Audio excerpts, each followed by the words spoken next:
Bob Willett, player development coach. Been around the training game for the last 31 years, full-time for 17 years. Originally from Alberta. I've lived in Southern California, and now the game has taken me all around the world.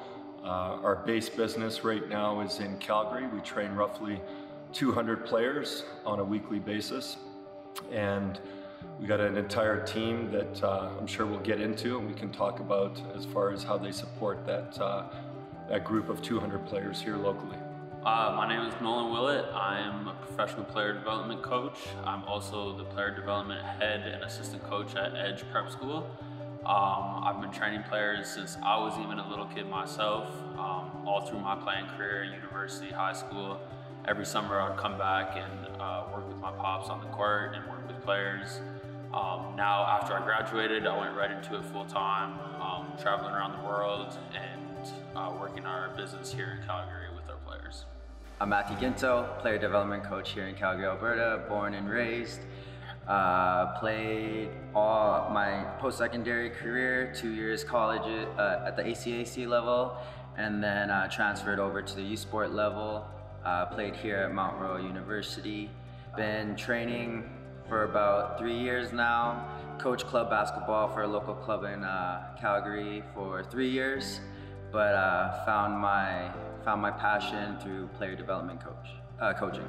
My name is David Kapinga. I'm a player development coach. I'm an assistant coach also at the University of Calgary men's basketball team. Been training since I was 14. Been training players from a young age, and still doing it at the UFC and with RTN basketball.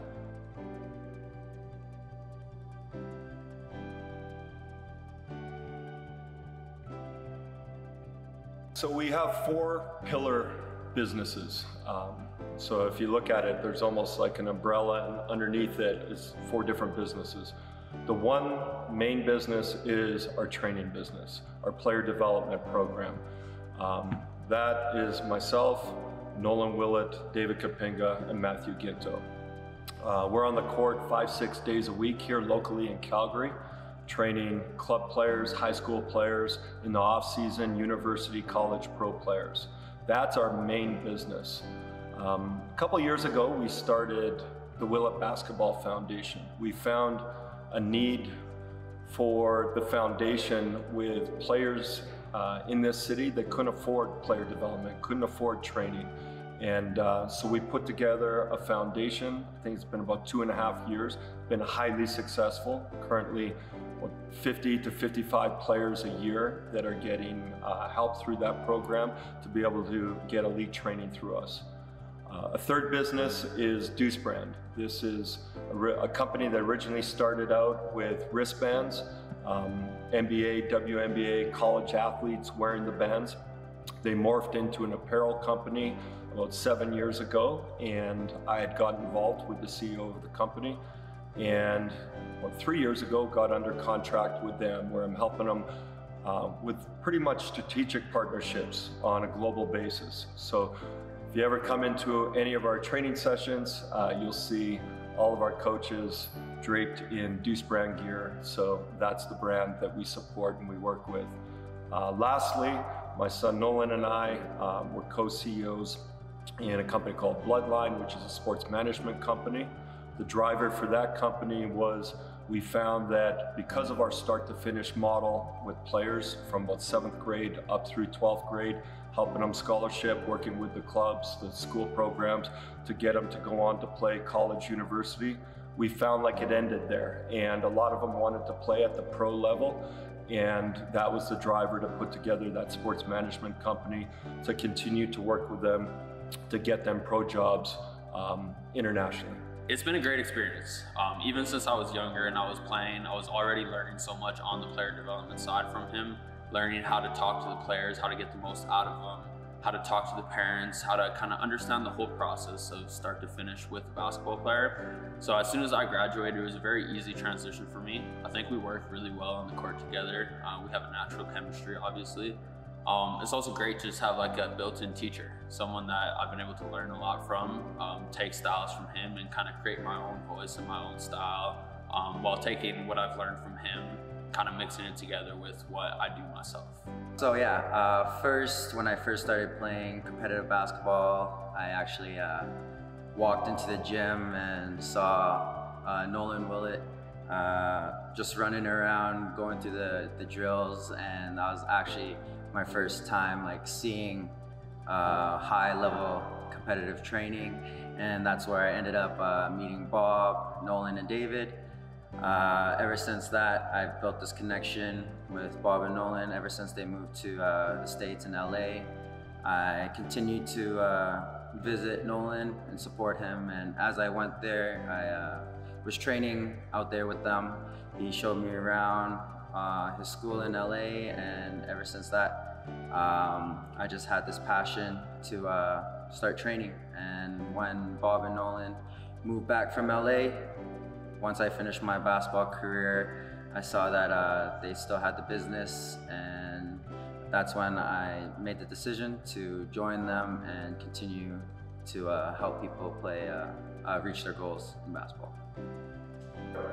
I've known Bob, Nolan, and Matthew since I was 13, 12, a really young age.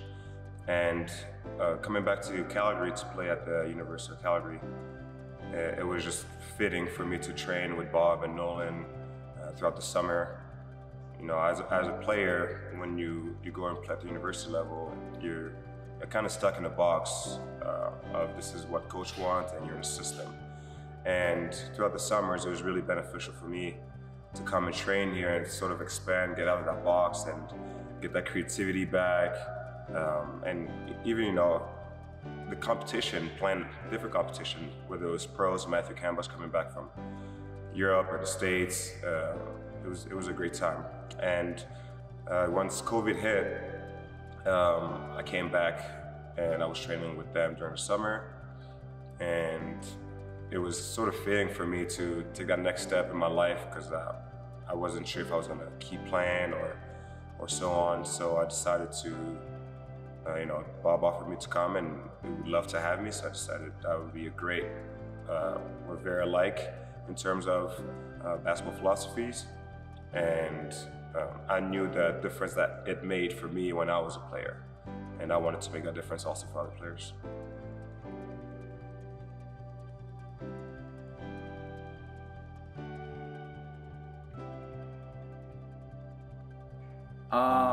I think the number one thing is work ethic, and you know, it's a cliche saying you could just gotta work hard, right? But many players don't understand the meaning of working hard, right? They could go through a whole practice and they say they worked hard, but they don't even break a sweat.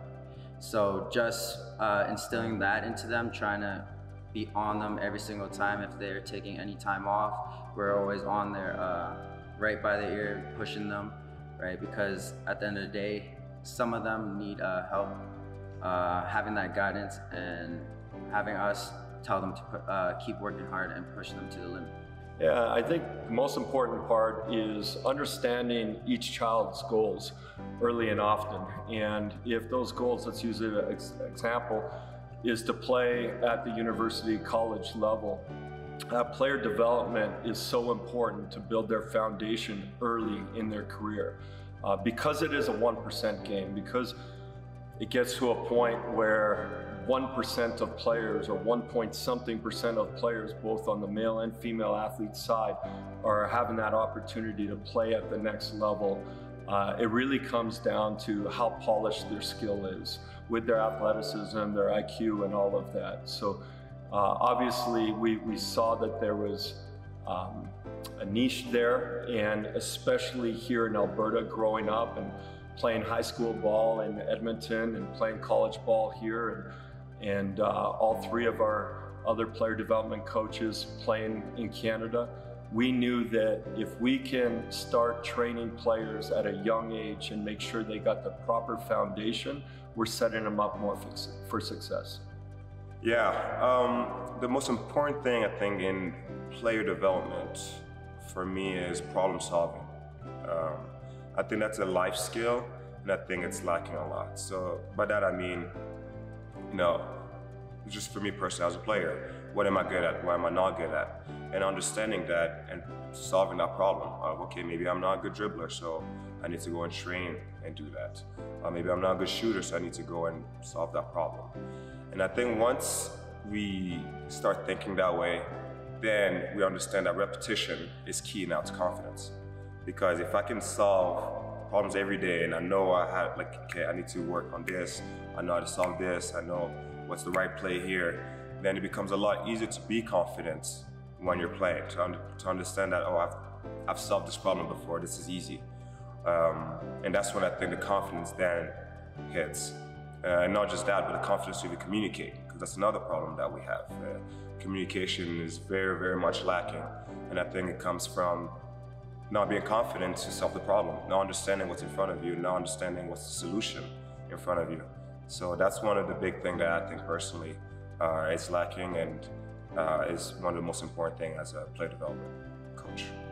I think the most important part is finding what your strengths are and then pouring a lot of fuel into that and then sharpening up your weaknesses.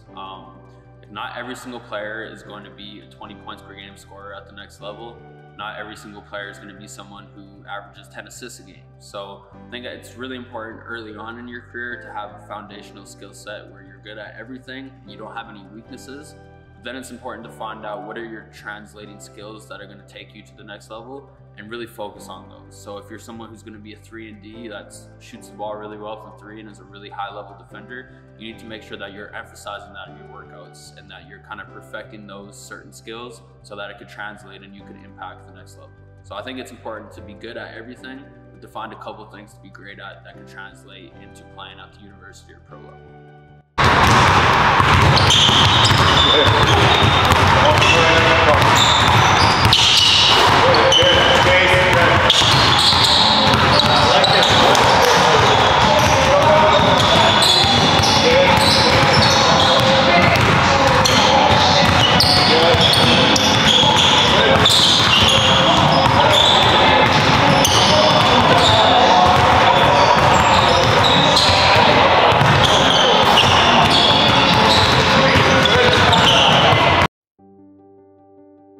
First of all, on the court, when a player first comes to us, we're not pigeonholing them in any way. Like, they could be a very tall player, relatively speaking, a shorter player.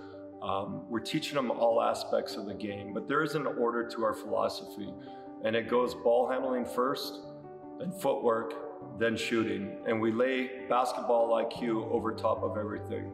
What I mean by that is we attach a why to everything that we're doing.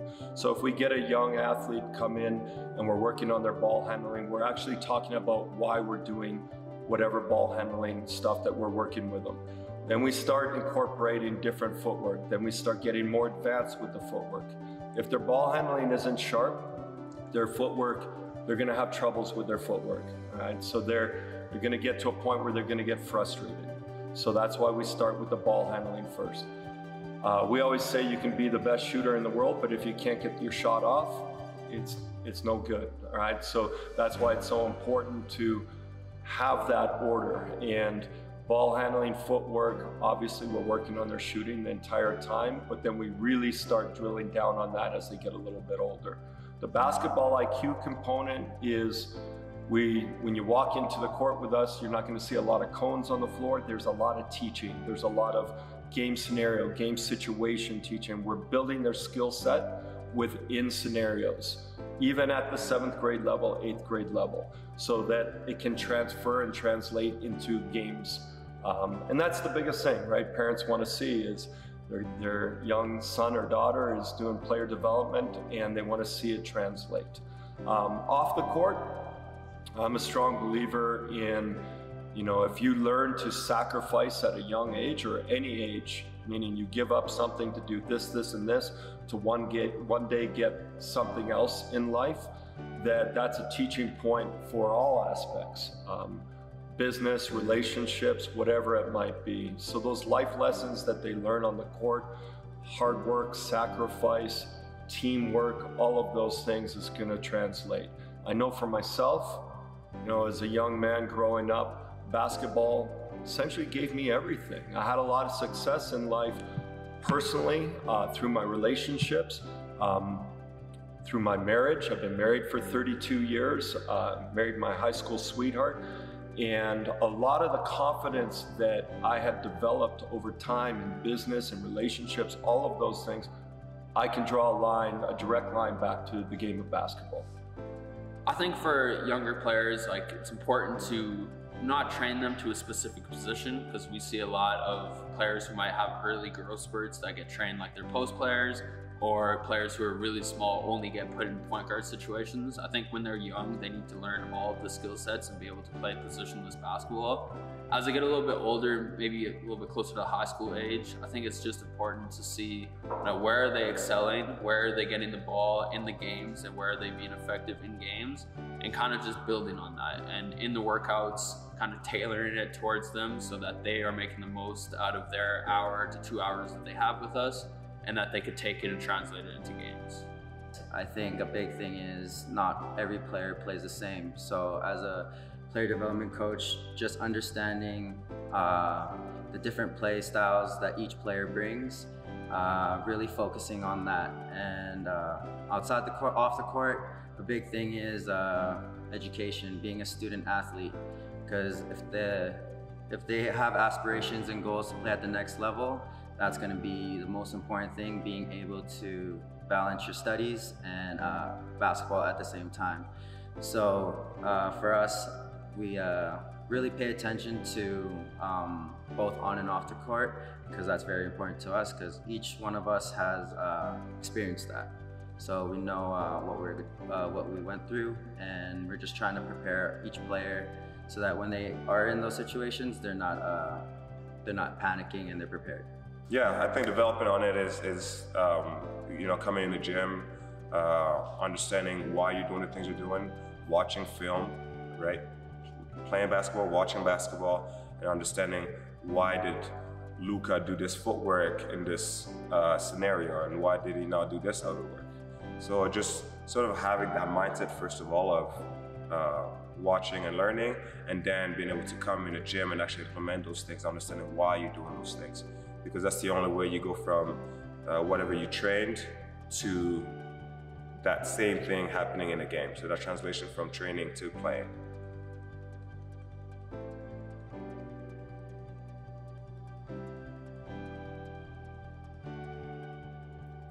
Well, I think even from day one, when I was a young player growing up, it was a big deal to play Alberta team.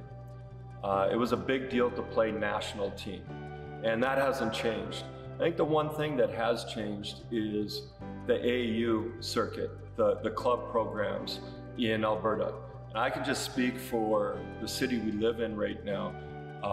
There is many club programs here at different levels for different players. There's essentially something for everyone in this city.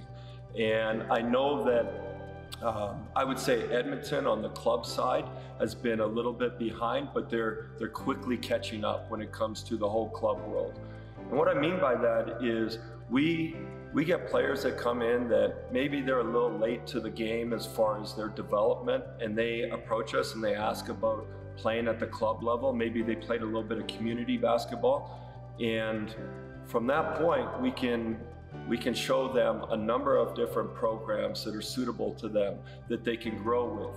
If you're an extremely advanced player, there's programs here for that as well. So I've seen a huge shift, especially in the last 5-6 years, of just massive opportunities where players don't have to go somewhere else. They don't have to leave Alberta anymore to get those looks, either at the U Sport level, the college level, south of the border, whatever that might be. It's all right here for them. I think Alberta definitely has a lot of raw talent. I think there's a lot of athletes and a lot of people who have a lot of potential in Alberta. I think we're a little bit behind as far as the amount that we play basketball and the amount that we stay in the gym. I think you have certain places in the States, in Toronto, and different areas where people see basketball as almost like a safe haven, where they wouldn't rather be anywhere else in the world other than the court.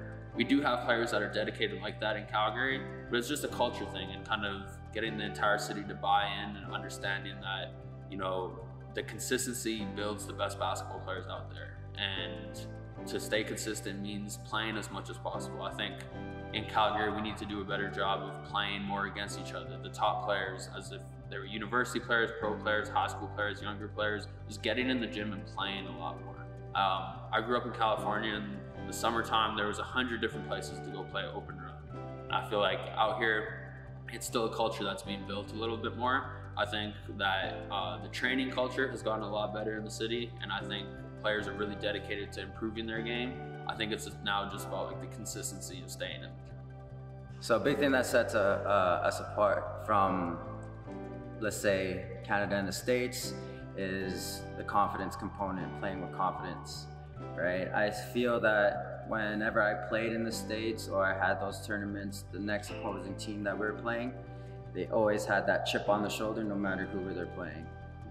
Whenever I see some teams here play or whatever I experience, I don't feel that I see that confidence. I don't feel that they have that chip on their shoulder so that they dominate that next team. I just feel like that's the big difference compared to here and down south, is that confidence component.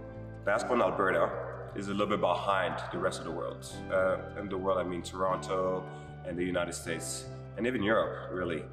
And what happens when you're behind is that you're playing catch up. So you're, like, for example, in Toronto, they have a league, a prep school league, where all the best players go and they're coached by really good coaches. And you know that when you go and play in that school, at the school, you're gonna learn, you're not gonna be wasting your time, and you're gonna play good competition, right?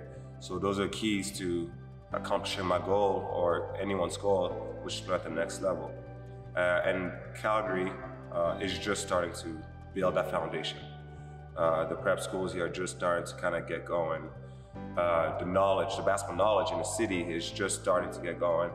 And the other thing I think also is that Calgary's a little bit divided in terms of players. The best players go to one place, or they go to different places, but they don't really get a chance to really truly play against each other or play with each other.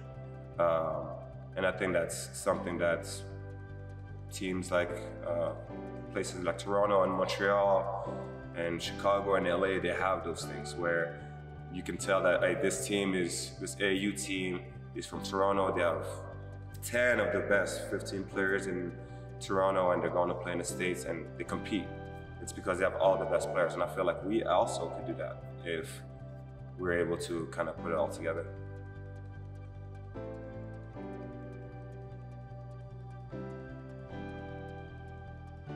I think social media plays a lot of different roles in today's basketball society. I think for the player development realm, it allows players to have a lot of access on their phone to different trainers, different thought processes, different drills. So if someone doesn't necessarily have a player development coach or a trainer that they see, they still have the opportunity to receive the content and work on their own. I think the one thing that, it hurts a little bit right now is the instant gratification of social media. You'll have some players who want to work out just to say that they're in a workout so they can get posted. That's why a lot of times we try not to film someone as soon as they come into the gym. We try to get them comfortable and familiar more with the training. The social media almost be more of a bonus. So, I mean, it's definitely beneficial just being able to have the access to all the training at your fingertips. But it's also important to understand that it's not the end all being on social media. That you could be successful with or without it, and to use it as a tool to help your game and help your life, and don't really let the tool use you. Social media can be a full-time job, and I mean, I'm an old head. I've been around a long time, and the majority of my business over the years has just been built through word of mouth. 2 players that tell 2 players that tell 2, and so on. Having said that, when I started posting, I did it in a very authentic, organic way, and it was just in the middle of a training session. Maybe my wife or someone picked up the phone and videoed a snapshot of something happening, and then I would put it out there. What I found is the response was coming from all over the world, from players that maybe don't have access to elite player development. They don't have the funds, whatever it might be. And that has kept me going on social media, to be honest. It's flashy and it's exciting to be able to post some some videos and get some attention when it comes to getting maybe some gear or maybe for our local players or whatnot. But I think the number one thing that's been beneficial for my social media is the DMs that I get from kids all over the world that maybe come from a poor country or a poor situation, or they're just in an area of the world that they don't have access to someone like myself or my team. And so that's been a huge driver to continue to post on a daily basis.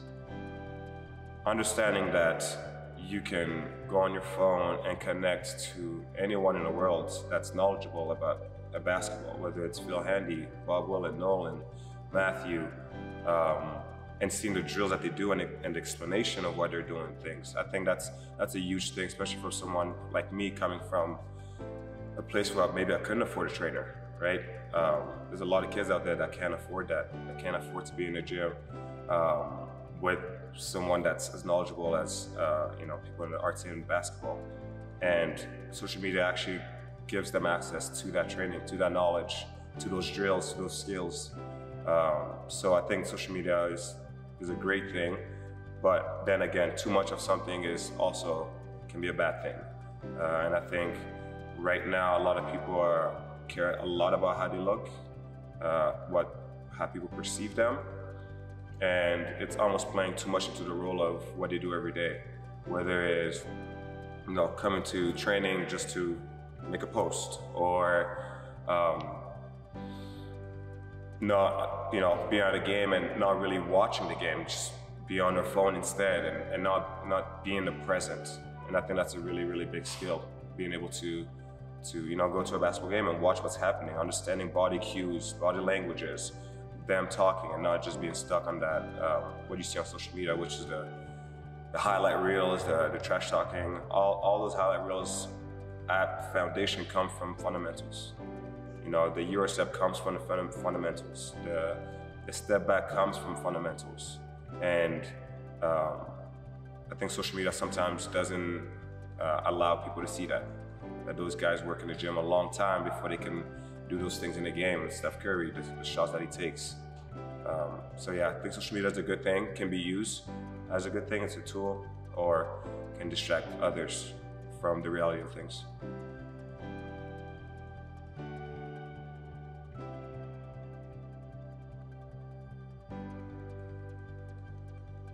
Yeah, I mean, that's a loaded question there, because we probably 5 times out of 10 of players that we get, half the time we're spending is on that mental side.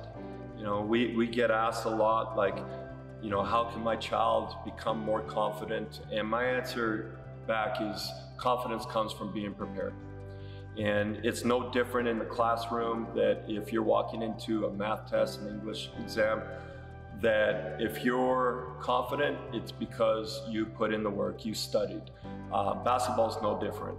You put in the work, you're gonna be confident. If you've checked the boxes that are necessary to check the box, if you woke up, you got your handles in, you got your 200 quality makes in it on a daily basis, you've watched game film, you've attended your player development sessions, you were a leader in practice, all those things, you're gonna walk and talk a different way when it comes game time. So that's probably the number one thing. The other one is, we had to ask ourselves, what's the best way to have that conversation with players where we can keep it as simple as possible, especially in this day and age of social media. And so we brought it down to 3 words: why, what, how. In fact, we wear it on a wristband. Why do you play basketball? What do you want to accomplish short-term, long-term? And how are you going to do that? And then we work through that process. We talk about that why being important, because if what you want to accomplish long-term is, let's say you're a 9th grader and you want to play at the university college level one day, you want a scholarship. And we ask what your why is, and you say, well, because I like it. We push back a little bit, and we tell them that's not enough. Let's drill down. That why has got to keep you awake at night and wake you up in the morning. And so once they get that why, they can share it with their parents, with their peers, with ourselves. We move over to short-term goals. And I think that's important for these young athletes, is to have goals that they can just check off on a daily, weekly, monthly basis. so then they can celebrate hitting those goals, so that they're not so focused on that long-term goal. We do get some players in that are just, they're wired up, like worried about the future and not enjoying today and not enjoying their time on the court in their time in school. And so we always bring it back to, let's just check the boxes on some short-term goals and enjoy this entire process. I think when it comes to the mental part of things,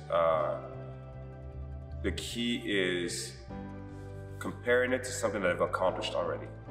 So right now, whether it's injuries, whether it's I'm not getting the looks that I want to get, or coach is not playing me, you kind of have to show them that, hey, listen, remember how you were struggling in math in grade 10 and you got a tutor, and due to that tutor, you're able to pass math and move on to grade 11.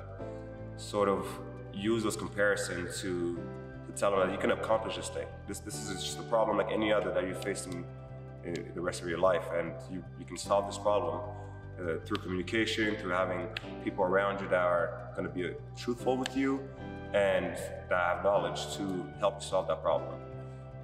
So that's one way on the mental aspect of it. And then when it comes to skills, I think game films is key. Watching films, being able to watch films with people like us, trainers like us, which are coaches, and because film don't lie, right?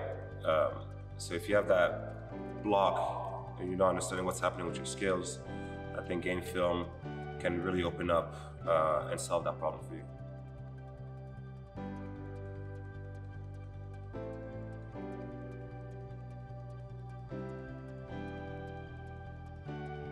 Yeah, I'd say one of the things is just getting access to players on a consistent basis. You know, kids are playing high school ball, middle school ball, club ball. I think in the beginning, well, I was living in Southern California at the time, and what was nice there is in the club world, AU world, they're mainly focused on just playing games, and they embrace player development coaches. They embrace the fact that these young athletes are going out and trying to get better on their own and working with someone. And when I came back to Canada and I started our business back up here, what I found early on is we were a little bit behind here in Alberta as far as how that works and how that partnership can happen. And over the years that I've been here, this last 7 years that I've been back, there's been a huge shift where the clubs and the player development coaches and the performance trainers are all collectively working together. Is it perfect? No, but it's getting there. And I think if we all remind ourselves on a daily basis, this is all about the players, all about the kids, then we do what it needs to be done to make sure that everyone's happy and working together. Besides that, there hasn't been many challenges. It's been an absolute blast of a journey, and you know, I measure my success based on how many players we help reach their goals. And if we stay on track with that, and it's that old saying, if you can forget about what's in it for you and think about what's in it for somebody else, you're going to be successful. I think the biggest issue that I face as a player that I see in players that we train on a daily basis is more the mental battles that you face as a player and the physical battles. My last 2 years of university were riddled with injuries. Had torn meniscuses, had cartilage issues with my knee, and it was a lot mentally. It was a lot to get through. It was a lot to show up to practice every day, not knowing if I was going to be able to get 100% out of my body. We see players deal with injuries and adversity every day. So it's just kind of getting into the players' heads and getting them to understand how to kind of get through these adversities and stay true to the why of why they're playing basketball, and being able to get the most out of the player and getting the most confidence out of the player. And I think it's something that I had ups and downs in my career. I had my 11th grade year in high school. I had broke my ankle and I had missed 24 games in my season. I don't think I played a whole year of basketball other than not even my senior year of high school. I had a shoulder issue. So I had never played a full season of basketball without at least some injury. And I think it's just injury is just one of the adversities that many players may go through. It could be sitting on the bench, playing for a coach that you don't get along with. There's a lot of different things that happen in the game, and it's just being able to get the most out of a player mentally and keeping their confidence no matter what the situation is.